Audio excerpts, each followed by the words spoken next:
कंवर संजय सिंह जी, हमारे इस क्षेत्र के लोकप्रिय नेता, पूर्व में विधायक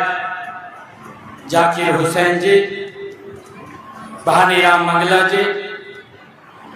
जिला के हमारे लोकप्रिय अध्यक्ष नरेंद्र पटेल जी, जिला परिषद के हमारे चेयरमैन जान मोहम्मद जी, पलवल के हमारे बहुत ही लोकप्रिय विधायक दीपक मंगला जी, नसीम अहमद जी, जिन्होंने इस क्षेत्र से भी चुनाव लड़ा, और पूर्व विधायक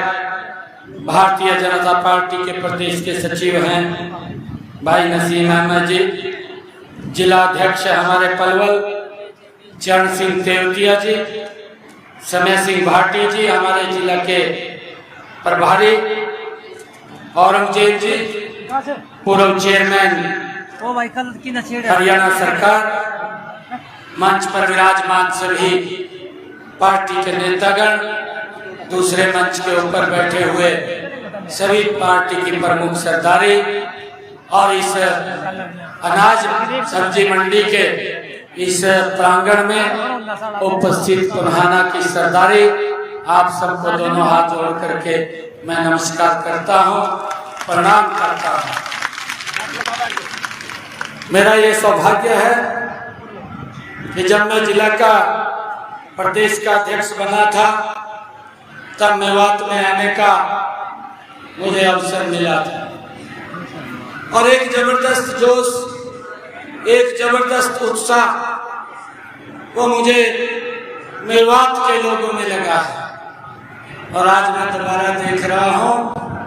आज जो उत्साह, जो जोश आज पुनहाना मेवात के अंदर दिखाई दे रहा है, इस बात ने सीधा स्पष्ट संकेत दे रखा है कि जब 25 मई को वोटिंग होगा, 4 जून को जब रिजल्ट आएगा और 400 पार सीटों के अंदर हमारा ये गुड़गांव लोकसभा भी कमल का फूल लेकर के नरेंद्र मोदी जी के पास जाएगा।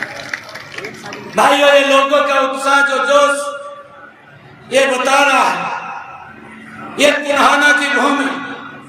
ये मेवात की भूमि, ये पवित्र भूमि है, इसको मैं नमन करता हूं। मुझे गर्व होता है आप लोगों को बताते हुए कि इस मेवात की इस पवित्र भूमि पर एक ऐसा वतन प्रस्त राजा हसन खां मेवाती, जिसने इस पवित्र भूमि के ऊपर जन्म लिया है, और मुझे ये बताते हुए एक गर्व भी हो रहा है कि ऐसे राजा हसन खां मेवाती, जिसने मुगल शासक बाबर को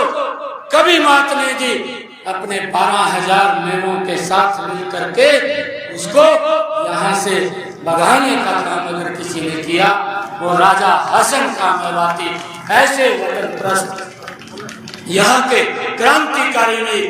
जिन्होंने इस पवित्र भूमि के ऊपर जन्म लिया। मुझे खुशी है इस बात की बताते हुए कि आज तक किसी सरकार ने उसके बारे में विचार भी नहीं किया। अगर किसी ने विचार किया तो वो मनोहर लाल जी थे। पिछले दिनों यहीं बड़कली चौक के ऊपर उसके शहीदी दिवस को मनाने का गौरव भी वो आज हमें प्राप्त हुआ है। ऐसे महान व्यक्तित्व को मैं प्रणाम करता हूँ। मैं ऐसे महान व्यक्तित्व को, उस क्रांतिकारी वीर को, जिसने इस देश की एकता के अंदर अपना सर्वस्व न्यौछावर किया, इस भारत भूमि के ऊपर कुर्बान हुए, ऐसे हसन खां मेवाती को मैं नमन करता हूँ। भाइयों, मुझे खुशी है बताते हुए इन 10 वर्षों में मेवात ने एक नई विकास की करवट ली है। मैं ये भी देखता हूँ कि पूर्व की सरकारों ने लंबे समय तक इस मेवात को एक वोट बैंक के लिए इस्तेमाल किया है। वोट तो लेते थे, इस प्रकार के झूठे वादे करके लोगों के अंदर भय पैदा करके वोट लेने का काम करते थे, परंतु विकास नाम की चीज यहाँ पर दिखाई नहीं देती थी। लोग विकास से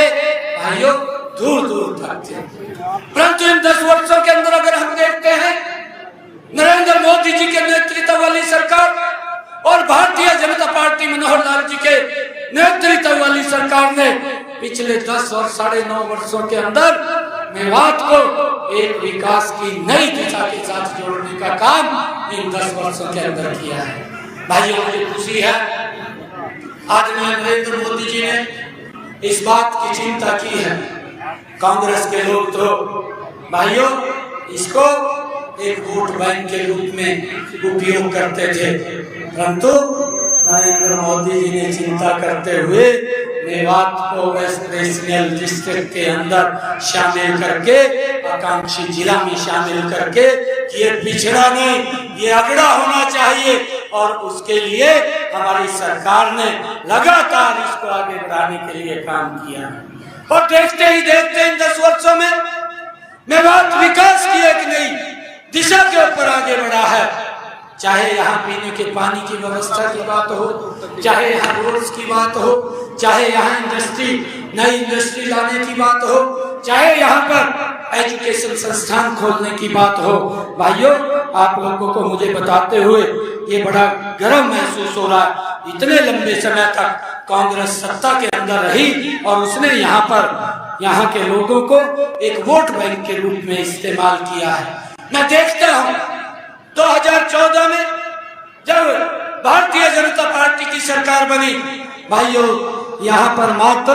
नू के अंदर 22 स्कूल थे, 22 स्कूल मात्र थे, परंतु देखते ही देखते 10 वर्षों के अंदर इस मेवात में भाइयों 117 स्कूल बच्चों को शिक्षा के साथ जोड़ने का काम इन 10 वर्षों के अंदर ये हमारी सरकार ने किया है। भाइयों, मुझे खुशी है कि आज मेवात में 48% ज्यादा वृद्धि एजुकेशन के अंदर ये नीति आयोग ने अपनी सर्वे की रिपोर्ट के अंदर स्पष्ट किया है कि मेवात जैसा पिछड़ा क्षेत्र उसको शिक्षा के अंदर अग्रणी करने का काम ये भारतीय जनता पार्टी नरेंद्र मोदी और भारतीय जनता पार्टी के डबल इंजन की सरकार ने किया है। भाइयों, ये सरकार काम करने वाली सरकार है। कांग्रेस ने तो झूठे नारे दे करके और लोगों को बरगला करके भाइयों वोट लेने का काम किया है। मैं आप लोगों को बताना चाहता कि ऐसे लोगों से हमें बचना चाहिए, ऐसे लोगों से दूसरे को भी बचाना चाहिए। ये लोग झूठ बोल करके वोट ले लेते हैं, फिर उनके हालात के ऊपर छोड़ देते हैं। अभी राहुल गांधी साहब दिल्ली में प्रेस कॉन्फ्रेंस करते हैं। एक झूठ पहले उसने राजस्थान के अंदर बोला था, जब पिछला 2000 विधानसभा का चुनाव चल रहा था, उस चुनाव के अंदर किसानों के बीच में जा करके एक जनसभा के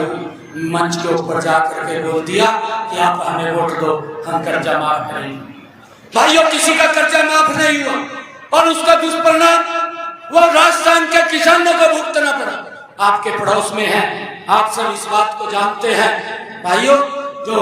उन्होंने झूठ बोला उसका दुष्परिणाम ये निकला कि 4,500 किसानों ने राजस्थान के अंदर आत्महत्या की और 16,500 किसानों की जमीन गुम कर दी गई। ये उनके झूठ का परिणाम निकला, परंतु उसकी एवज के अंदर नरेंद्र मोदी जी ने देश के किसानों को मजबूती की ओर ले जाते हुए प्रधानमंत्री किसान सम्मान निधि के माध्यम से 3.5 लाख करोड़ रुपया डायरेक्ट किसान के खाते के अंदर पहुंचाने का काम, उसको मजबूत करने का काम ये नरेंद्र मोदी की सरकार ने 10 वर्षों के अंदर किया है। भाइयों, इस बात को हमें समझना चाहिए कि एक सरकार काम करने वाली कौन सी सरकार है। मुझे इस बात की खुशी है कि आदरणीय नरेंद्र मोदी जी ने आयुष्मान कार्ड जैसी योजना दी, व्यक्ति को 5 लाख रुपए का अधिकार दिया और मुझे ये बताते हुए बड़ी खुशी हो रही है कि आज मेवात के अंदर लगभग जो आयुष्मान कार्ड और चिरायु कार्ड हमारी सरकार ने दिए हैं, इसके माध्यम से यहाँ पर लगभग जो कार्ड बने हैं उन कार्ड के माध्यम से जिन लोगों ने इस योजना का लाभ उठाया है, लगभग 70 करोड़ रुपया उनके इलाज के लिए सरकार ने मेवात जिला के अंदर देने का काम किया है। भाइयों, ये अगर व्यवस्था कोई करता है, गरीब व्यक्ति को संबल देने का काम करता है, कांग्रेस के समय के अंदर भाइयों व्यक्ति गरीबी रेखा के नीचे चला जाता था, अगर उसको ये मालूम पड़ता था कि इसे कोई दुर्घटना में गंभीर बीमारी है, बीमारी के कारण वो गरीबी रेखा के नीचे चला जाता था, परंतु नरेंद्र मोदी जी ने आयुष्मान कार्ड और चिरायु कार्ड दे करके 26,643 लोगों को भाइयों इसका लाभ पहुंचाने का काम किया। यह खुशी है इस बात की कि व्यक्ति को मजबूती की तरफ ले जाने का काम, उसको गरीबी से बाहर निकालने का काम इन 10 वर्षों के अंदर ये नरेंद्र मोदी की सरकार ने किया है भाइयों। और उसके साथ साथ किसानों को भी उनकी फसल का मुआवजा देने का काम भी हमारी सरकार ने एक बड़े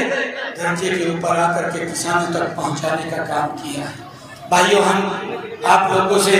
मैं ये अपील करने के लिए आया हूँ कि आइए मिल करके यहाँ से राव इंद्रजीत सिंह जी, जिनको आदरणीय नरेंद्र मोदी जी ने कमल का फूल दे करके आपके बीच में आप सबका आशीर्वाद लेने के लिए भेजा है, मेरे आप लोगों से आग्रह है कि इस विकास की गति को भारतीय जनता पार्टी रुकने नहीं देगी। जो भी हमारे नेतागण मंच के ऊपर बैठे हैं, कभी भी ये काम लेकर के हमारे पास आएंगे, आप कमल का फूल खिलाइए। मैं आप लोगों को विश्वास दिलाता हूं कि इस विकास की गति को जो नरेंद्र मोदी जी और मनोहर लाल जी ने इस गति को आगे बढ़ाया था, इस गति को और तेज करने का काम ये हमारा है। इसको हम कहीं रुकने नहीं देंगे, इस विकास की गति को आगे बढ़ाने का काम करेंगे। जो भी मेवात के लिए जो भी जरूरत की सुविधाओं की आवश्यकता है,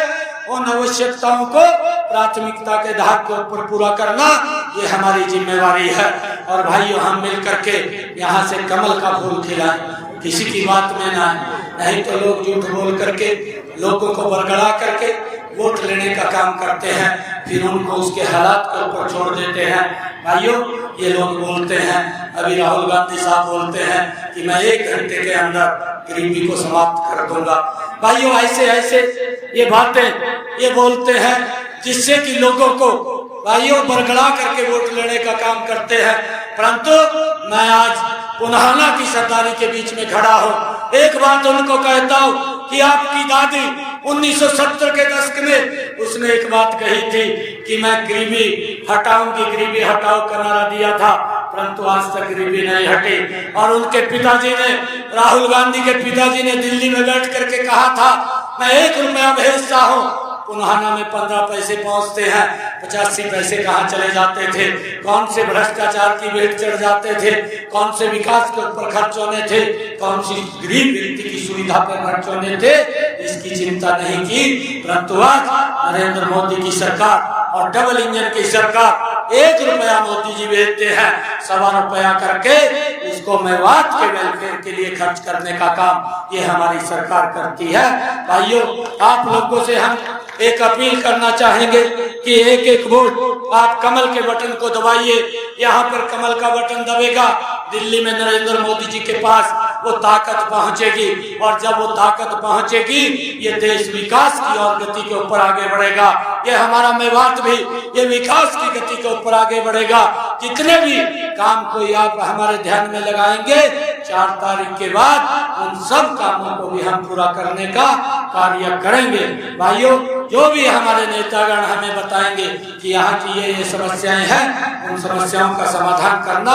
ये हमारी सरकार की प्राथमिकता है। आइए मिल करके एक वोट कमल के बटन का दबा करके राव इंद्रजीत जी को यहाँ से सबसे बड़े बहुमत से जता करके नरेंद्र मोदी जी के पास भेजने का काम करेंगे। आज मैं हरियाणा के एक कोने के अंदर जा रहा हूँ, आज एक ही आवाज आ रही है कि जब 4 जून को रिजल्ट आएगा, हरियाणा की 10 की 10 लोकसभा की सीटें बड़े मैंडेट के साथ तीसरी बार नरेंद्र मोदी जी को प्रधानमंत्री बनाने का काम करेंगे। आप सब इतनी भारी संख्या के अंदर आए हैं, आप सबका मैं दिल से बहुत बहुत धन्यवाद करता हूँ। एक जोरदार जयकारे के साथ भारत माता के,